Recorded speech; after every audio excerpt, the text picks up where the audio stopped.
These are fewer. So what are the husband rights? Number one, she must obey him as long as he does not order her to sin. And obedience in Arabic is always specified bil ma'roof, in kindness and in decent manner. What is ma'roof? So the husband is not Simon. Simon says, stand on one leg for half an hour. So he comes home and says, don't speak. Just stand on one leg for 1 hour, half an hour. And she says, Wallah, Allah, I have to obey him. No, you don't have to. This is not ma'roof. This is not in kindness and decent manner. So when should I obey him? You must obey him when it is related to his rights. For example, he loves long hair. You want to cut your hair very short. Haram. Why? It's my hair. Yes, but he's your husband. And you are obliged to look good for him.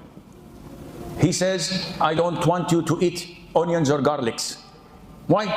You know why. But if he says to you, I don't want you to eat apples, are you obliged to obey him? No. You can eat apples, you can eat oranges. Obeying him is not his rights. It doesn't help him. It doesn't benefit him. There is no harm from it. Likewise, if a woman, and lots of the women have a problem swallowing this. It can't go down their throat easily. Why would I obey him? He's just a man. And men, they stink. They're bad. They're idiots. They come with a long list of insults. Well, let it be known that the status of man to his wife is unmatched, not even with the parents. Oof. I should obey my husband more than obeying my parents? Yes. If your father tells you something and your husband tells you something else, who should you obey? The husband, definitely. Nobody disputes in this. The Prophet says, alayhi salatu wassalam, if I were to order someone to make sujood to someone else, I would have ordered a woman to make sujood for her husband. Wow. Shows you how important the husband in his wife's life. The Prophet saw alayhi salatu wassalam, a woman, and he said to her, who's this man with you? She says, he's my husband, O Prophet of Allah. He said, how are you with him? She said, I try my level best to obey him and make him happy. So the Prophet said, well, be careful. He's your Jannah or your hellfire. Whoa. This is from the Prophet straight. He, if you make him happy and satisfied and you obey him, will be your Jannah. But if you don't, he will be your hellfire. He will make you go to hellfire on the day of judgment. And we have less than 10 minutes, correct? So I'll wrap it up because I have so many things. I wrote this while remembering my wife. So that's why it's too long. Number two, one of the husband's rights, important rights, is to protect your honor. And this is what real Muslim women do.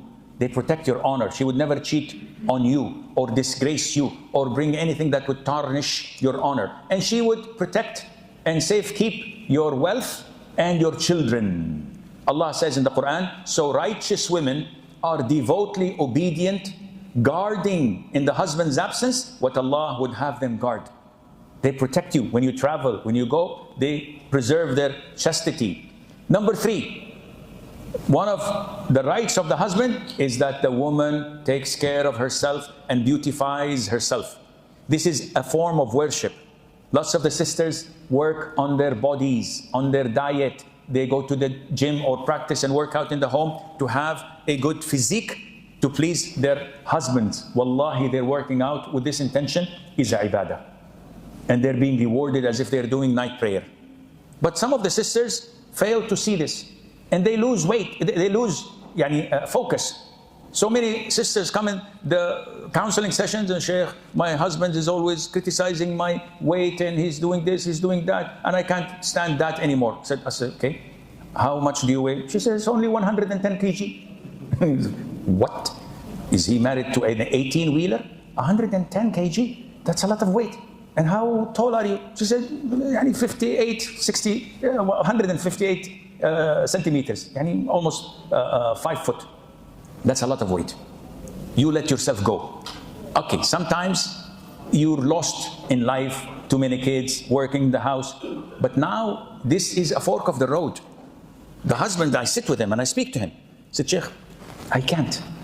seriously, I can't. I tried my level best. She's a good woman. I love the life we had together, the children, but I can't. This is not in my hand.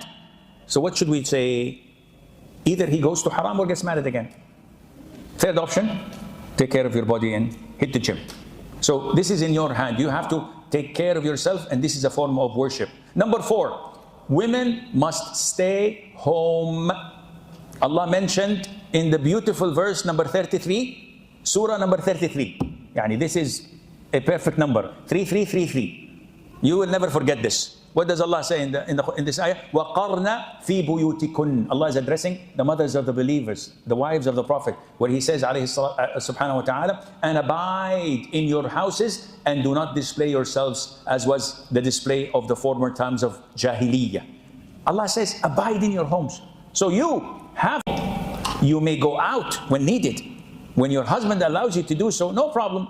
But as we see women nowadays having their own cars, and every day they have to at least go 2-3 times. Where? Well, I'm fed up. I just want to go and drive around. This is not Islamic. I said, Sheikh, why? I said, because Allah told them to stay home. You want to go and buy something from the grocery shop that is needed? No problem. You want to go and visit your mom and He allows you? No problem. But just to go and be on the road. And some of the brothers called me, Sheikh, my wife left yesterday after bickering and fighting at 2 a.m. and she came only the following day. Where was she? I don't know. She even disabled the tracking device on her mobile, so I don't know where she is. And she blocked me. What kind of a wife is this? Are you a real man? One of the brothers said, my wife left home for 4 days. She checked into a hotel and I don't know what was happening. For 4 days. Yeah, who's the man? Who's wearing the pants? He said, she is. Okay, I'm sorry. I even asked. No, there is red lines that cannot be crossed. Number 5, she should not allow anyone to enter your home without your permission. Usually normal men have no problems. I have no problem at all, whomever goes into my house. My wife doesn't call me, says, I want to bring a friend, I have visitors. No, this is normal, 99.9%. Even going out, my wife has an open permission. I come home, she's not home. I give her a call, Assalamu alaikum, where are you? Well, I left to my mom's house. We're having dinner and I'll come back at 9 o'clock. No problem. I'm easy. But it is the man's right to demand, no, you don't leave without telling me. So yes, as a wife, you have to call him. I want to go to my house, to my friend's house, to my mother's house, to my brother's house. And he says, okay, 99.9% he will say, if not 100%, he's okay. But you have to inform him. This is his God-given right in Islam. This is an Islamic ruling. It's not a cultural ruling. Number 6, imagine how important the husband is in his wife's life. She must not fast, voluntary fasts, even Arafat, even Muharram, Ashura, we're coming, Mondays and Thursdays. She cannot fast without his permission. And this is a must. Subhanallah. Why? Because he might be interested. He might want her. And it is his God-given right. The Prophet says, it is not permissible for a woman to fast while her husband is present except with his permission. And she is not allowed to allow anyone in his house except with his permission. Authentic hadith. Some people say you have a blatant, an open check. You can fast whenever you want. Especially when they're my age. Please fast. For God's sake, do whatever you want. But some people know. It's your God-given right. You're the husband. She has to seek your permission. Number 7, she's obliged to be content with whatever little you provide, if this is your ability. Some women demand financial status. You have to change the living room. We want to change the furniture. We want to go every year for holiday. We want this, we want that. No, Allah says, let a man of wealth spend from his wealth, and he whose provision is restricted, let him spend from what Allah has given him. This is your ability, akhi. So a real righteous woman would not burden her husband for more than what he can afford. Number 8, she is obliged, it's a must, to answer his call when he calls her for intimacy.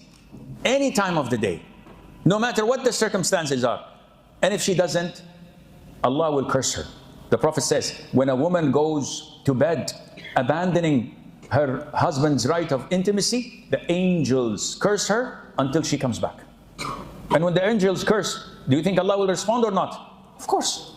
It's a serious thing. Yes, if there is hardship, if there is harm, if she's sick, if she's unable, yes, she has a legitimate excuse. But what is your excuse? Well, I don't feel like it.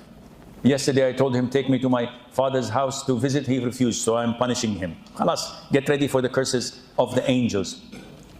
Number 9, to take care of upbringing his children. And this is the main reason, one of the main reasons of a man marrying.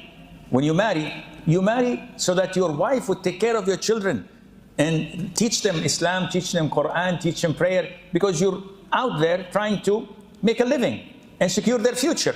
You can't be as well teaching them. So she has to take care of this. Number 10, she has to take care of treating his guests, his parents, his relatives in a nice way, because she is my representative. I know people, wallahi, they come to me and say, Shaykh, my wife seriously embarrasses me. I says, how? He says, wallahi, when guests come to my home, she treats them like royalty. She brings them food, she brings them things, she cleans the house, she puts perfume, air conditioning. I feel that she's overdoing it. And when I talk to her, she says, they are your guests. I would never allow anyone to speak this little against you. So he is so embarrassed, but doesn't know how to reciprocate. What can I do for this woman? Wallahi, ya akhi, this is a jewel. This is a priceless jewel that Allah has given you. What are you going to do? This what defines you. You have to thank her. You have to show her appreciation. Because hal jaza'ul ihsan illa al-ihsan. When someone does good to you, what is the reward? Reciprocate, ya akhi. Number 11, it is her God-given duty, an obligation, that she keeps the husband's secrets intact. Unfortunately, there is a breach in both husbands and wife. The husband is not a real man. He goes to his mother. He goes to his siblings. My wife did this, my wife did that. He complains like a little girl. And some of them even go further to share haram things. A wife called me the other day complaining that her husband shows her pictures to his brothers. She says, I'm sitting with him, and while talking with his siblings, he puts the camera and he shows them while I'm sitting in indecent clothes. And when I speak to him, he said, this is okay, they're my brothers, they're my cousins. Such a man is not a man, he's male. And this is what is known in the hadith as ad-dayyuth, who allows this to happen. Women do the same. Oh, my husband did this, my husband did that, he was intimate with me there and here, and this is all haram.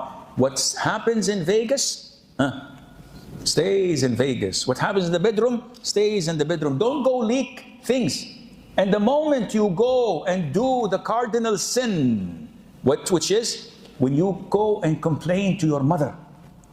Oh, mother, my wife, we had a fight and she did not cook me dinner. And I left and I slept hungry. How would your mother feel? Stabbed in the heart with a dagger. So you come tomorrow with your wife, hugging her, kissing her. Oh, mom, wallahi, this is the most beloved person on earth. You kissed and made up, khalas. You forgot what happened yesterday. She is my love. Would your mother forgive? 10 years. Your mother will never forget. You caused my son to go to bed hungry. I will never forgive you. The same thing when you go to your parents and tell them, they're eager, they were willing to delay Asha. So you're also making the mistakes when you go to your parents as a wife and say, my husband did this, my husband did that. They will never forgive and they will never forget. No matter what happens, don't leak or complain unless you're going for divorce. Khalas. We've reached the end of the rainbow. We have reached a place where we have to do this, otherwise things are not going to go well.